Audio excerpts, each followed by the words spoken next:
신약성경 고린도전서 4장에 있는 말씀인데요.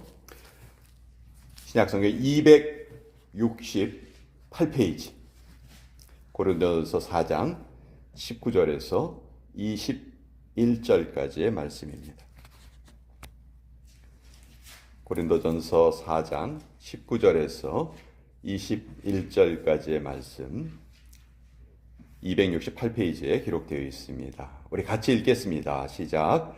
주께서 허락하시면 내가 너희에게 속히 나아가서 교만한 자들의 말이 아니라 오직 그 능력을 알아보겠으니 하나님의 나라는 말에 있지 아니하고 오직 능력에 있음이라. 너희가 무엇을 원하느냐? 내가 매를 가지고 너희에게 나아가랴? 사랑과 온유한 마음으로 나아가랴. 하나님의 말씀입니다. 아멘. 자, 이 고린도 교회는 참 여러 가지 문제가 있었어요. 그래서 그 문제를 해결하기 위해서 바울은 여러 편지를 썼습니다. 근데 그 중에서 지금 두 통의 편지가 남아 있어서 그것을 각각 고린도 전서 그리고 고린도 후서 이렇게 성경에 기록이 되어 있죠. 고린도 전서와 후서를 합치면 장수로 따지면 29장이에요. 그러니까 바울이 보낸 편지 중에서 고린도 교회에 보낸 편지가 가장 분량이 많습니다. 이것도 나머지 두 통의 편지는 지금 우리가 전해지지 않기 때문에 그 분량을 알 수가 없죠. 그러니까 그것까지 만약 합친다면 바울이 이 고린도 교회에 얼마나 많은 애정을 가지고 또 사랑을 가지고 또 문제를 해결하기 위해서 애를 썼는지 우리가 짐작을 해볼 수 있습니다. 그렇지만 이 고린도 교회, 바울이 직접 개척한 교회지만 이 고린도 교회 교인들에게 배척을 받기도 했어요. 그러니까 참 어떻게 보면 바울에게는 참 많은 아픔을 주기도 했던 그런 교회이기도 합니다. 대표적인 문제점 중에 하나가 고린도 교회가 분파로 좀 나누어져 있었던 거예요. 그래서 오늘 고린도전서 4장은 바울이 이제 그 문제를 고린도 교회 성도들에게 이제 해결시켜 주기 위해서 아비의 마음으로, 아버지의 마음으로 고린도 교회 성도들에게 편지를 보낸 그런 내용입니다. 자, 먼저 이 고린도 교회의 위치를 좀 알아보겠습니다. 유럽 대륙이 있죠. 유럽 대륙의 오른쪽, 동쪽 맨 끝에 쪽에 그리스 반도가 있어요. 지금 그리스라는 나라가 있죠. 그 그리스 반도는 한국처럼 이렇게 삼면이 바다로 둘러싸인 그런 지형이죠. 그래서 그 윗부분을 둘로 나누어서 윗부분을 마게도니아 지방이라고 부르고 아래쪽을 아가야 지방이라고 불러요. 마치 북한, 남한 이렇게 부르듯이 마게도니아, 아가야 이렇게 나누어서 부르는데 그 아가야 지방에서 가장 큰 도시, 가장 중심적인 도시가 바로 이 고린도였어요. 항구 도시였고요. 항구 도시이다 보니까 수많은 사람들이 모여 있었고 또 여러 가지 도시의 순기능도 있지만 도시의 잘못된 부분도 있죠. 여러 가지 안 좋은 부분이 드러나기도 하는 그런 지역이 바로 이 고린도 교회였습니다. 이 고린도 지역에 바울이 이제 교회를 개척을 했어요. 그리고 이곳에 이제 교회가 잘 자라기 시작을 했습니다. 그래서 바울은 이제 또 다른 지역에 선교를 하기 위해서 고린도 교회를 떠나게 된 거죠. 근데 이제 고린도 교회 성도들에게 여러 통의 편지를 받습니다. 교회에 지금 이러이러한 문제가 있습니다. 이 문제를 어떻게 해결하면 좋겠습니까? 그 대표적인 문제가 교회가 이렇게 파벌로 나뉘어진 것인데 바울이 떠난 후에 이제 아볼로라는 사람이 와서 이 지역에 사역을 했어요. 근데 바울은 성경에 보면 외모상으로는 좀 이렇게 다른 사람에 비해서 이렇게 좀 이렇게 눈에 띄는 부분이 좀 없었던 것 같아요. 지금 남아있는 기록에 의하면 바울은 좀 등이 굽었고요. 키도 좀 작았고 대머리에다가 매부리 코에다가 특별히 말을 이렇게 제대로 잘 하지 못했습니다. 그러니까 좀 스스로도 말하죠. 내가 말에는 조라나 글에는 그렇지 않다. 내가 글은 좀 잘 쓰지만 말하는 거는 난 좀 자신이 없다. 그렇게 말할 정도로 이렇게 말하는 것에 다른 사람보다 좀 뛰어나지 못했던 것 같아요. 반면에 아볼로는 이 수사학을 배운 사람이라서 아주 이 말을 사람들을 마음을 잘 이끌어내는 그런 능력이 있었던 것 같아요. 그러니까 자연히 교회 사람들이 이렇게 나는 바울이 더 좋아. 아니야, 난 아볼로가 좋아. 난 베드로가 좋아. 뭐 이런 식으로 이제 나뉘게 된 것이죠. 그것 때문에 뭐 그냥 속으로만 생각하고 있으면 아무 문제가 없는데 그것이 교회에 표면화돼서 교회가 이렇게 분파로 나눴다는 거예요. 그러니까 이 말을 들은 바울이 이제 너무 그 말에 대해서 어처구니가 없어서 이제 하나님이 교회에 보내신 일꾼을 너희가 어떻게 그렇게 판단을 하느냐. 그 일꾼이란 존재는 사람의 판단을 받는 존재가 아니다 하는 것을 지금 고린도전서 4장에서 좀 밝히고 있는 거예요. 자, 1절을 한번 보세요. 1절을 보시면 사람이 마땅히 우리를 그리스도의 일꾼이요 하나님의 비밀을 맡은 자로 여길지어다. 여기에 우리는 이 고린도 교회에서 사역을 하는 모든 사역자를 말하기도 하고요. 또 사도들을 말하기도 하고요. 그러니까 하나님이 특별히 복음을 전하기 위해서 이 땅에 보내신 그런 존재들이에요. 자, 그런 존재는 어떤 사람들이냐? 그리스도의 일꾼이고 하나님의 비밀을 맡은 자다. 여기 일꾼이란 표현이 나오는데요. 여기 일꾼이란 말은 원어를 보면은 그 배 밑창에서 노를 젓는 노예를 뜻합니다. 여러분 배너라는 영화 보신 기억이 혹시 있으시면 배너가 한때 그 모함을 받아가지고 그 배 밑에서 이렇게 쇠사슬에 매어가지고 노를 젓는 그런 장면이 있죠. 거기에 보면 그 노예들이 나오는데 배를 젓는 노예가 나오는데 바로 그 노예가 여기에 나오는 일꾼이라는 단어예요. 그러니까 우리는 그리스도의 일꾼이다. 예. 자, 수없이 많은 사람들이 배 밑창에서 노를 젓고 있습니다. 그 노를 젓는 노예들 중에 나는 더 높은 노예야. 나는 좀 낮은 노예야. 이런 노예의 구분이 있냐는 거예요. 그렇지 않죠. 다 똑같이 노를 젓는 일을 하고 있는 거예요. 다 똑같아요. 그런데 그러니까 하나님의 일을 하는 사역자들은 다 그런 존재다. 다 그런 존재인데 어떻게 저 일꾼은 더 낮고 저 일꾼은 더 높고 뭐 이런 구분이 어디 있겠느냐. 그거는 말도 안 되는 일이다. 각자 하나님께 받은 그 역량대로 일을 하는 것뿐이지 그 사람들을 판단을 할 수가 없다. 그렇게 말을 하는 겁니다.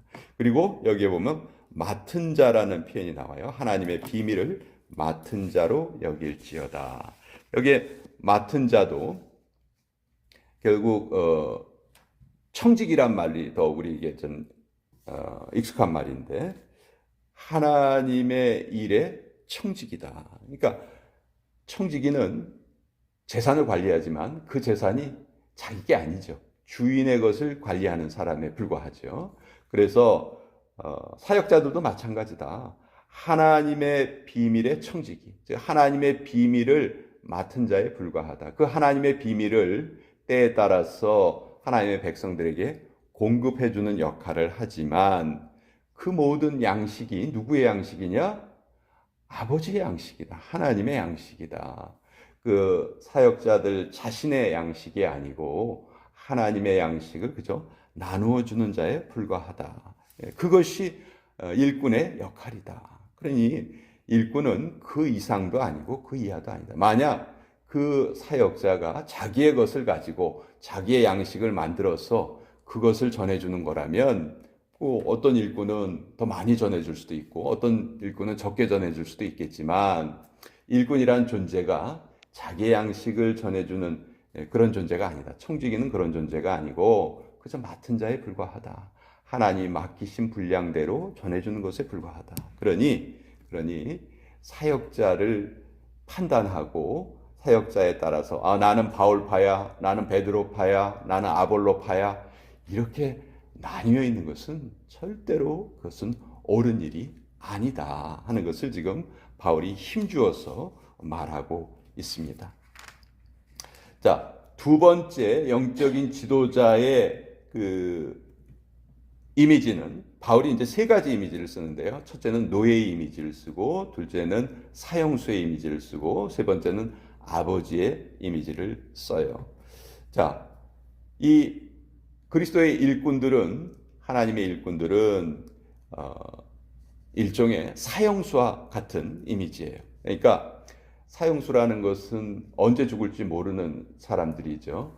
로마 군대가 어디 전쟁에 나가서 승리를 하면 이제 로마로 개선 행진을 합니다. 그때 앞에는 이제 막 장군들이 들어오고 맨 마지막에 이제 그 전쟁에서 잡아온 포로들을 끌고 들어와요. 근데 이들이 이제 사형수가 되는 거죠. 근데 이 끌려온 그 전쟁 포로들을 로마 사람들이 어떻게 했냐면 검투장으로 데리고 갑니다. 그래서 거기에서 굶주린 야수와 싸우게 하고 결국은 그 야수에 잡혀먹히게 하죠. 그러니까 그런 것을 보고 또 열광하고 좋아했던 그때 당시에 그 좀 사악한 문화가 있었어요. 그때 쓰였던 말이 이제 사형수라는 단어인데 마치 우리 하나님의 일꾼들이 지금 그런 상황에 있다. 한 사람을 더 살리기 위해서 애를 쓰고 있는데 지금 너희들은 뭘 하냐 하면 7절과 8절 한번 보세요. 누가 너를 남달리 구별하였느냐? 내게 있는 것 중에 받지 아니한 것이 무엇이냐? 내가 받았은즉 어찌하여 받지 아니한 것 같이 자랑하느냐? 너희가 이미 배부르며 이미 풍성하며 우리 없이도 왕이 되었도다. 우리가 너희와 함께 왕노릇하기 위하여 참으로 너희가 왕이 되기를 원하노라. 마치 너희는 그 사형수에게 사형을 언도하는 왕처럼 뭐 이거죠. 왕이 손을 이렇게 하면은 그 사형수를 죽이라는 의미고 이렇게 하면 뭐 사형수를 살려줘라 하는 그런 의미였다고 하는데 마치 너희가 자리에 앉아서 그 복음을 전하는 일꾼들이 지금 열심히 싸우고 있는데 그들을 돕지는 못할 망정 너희가 저 사람은 이거야, 저 사람은 이거야 이런 식으로 지금 그리스도의 일꾼들을 판단하고 있다. 그것은 결코 해서는 안 되는 일이다. 그래서 9절에 보시면 내가 생각하건대 하나님이 사도인 우리를 죽이기로 작정된 자 같이 끄트머리에 두셨음에 우리는 세계 천사와 사람에게 구경거리가 되었노라. 우리가 지금 복음을 전하기 위해서 이렇게 애를 쓰고 있는데 너희들이 우리를 위해서 함께 기도해주고 우리를 도와줘야 되지 않겠느냐. 그런데 어떻게 일꾼들을 나는 이 사람이 좋아, 난 저 사람이 좋아 이런 식으로 판단하고 너희가 나뉘어져 있느냐. 그래서는 안 된다. 이렇게 말하면서 이제 마지막으로 바울이 자기의 속마음을 이렇게 표현을 합니다. 14절인데요. 내가 너희를 부끄럽게 하려고 이것을 쓰는 것이 아니라 오직 너희를 내 사랑하는 자녀같이 권하려 하는 것이라. 바울이 여기에 이제 아버지의 이미지를 사용하고 있습니다. 너희는 나에게 자녀 같은 존재다. 내가 그곳에 교회를 개척을 하고 얼마나 너희를 위해서 애를 쓰고 너희를 사랑했는지 모른다. 그러니 내가 지금 하는 말을 잘 새겨듣기 바란다. 교회에 다시는 이런 파벌이 있어서는 안 되고 나님이 있어서는 안 된다. 그저 한 하나님을 믿는 그 믿음으로 똘똘 뭉쳐서 하나가 되어야 한다.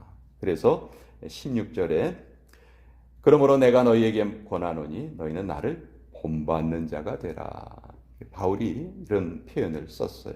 이런 표현을 쓰면서 고린도 교회의 그 나뉘는 문제를 어떻게 하든지 바울이 해결하려고 애를 씁니다.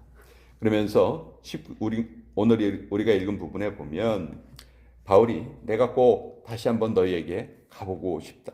가서 교회를 그렇게 혼란시키는 사람들이 과연 진정으로 영적인 능력이 있는지 알아보기를 원한다. 19절에 보시면 주께서 허락하시면 내가 너희에게 속히 나아가서 교만한 자들의 말이 아니라 오직 그 능력을 알아보겠으니 하나님의 나라는 말에 있지 아니하고 오직 능력에 있음이라.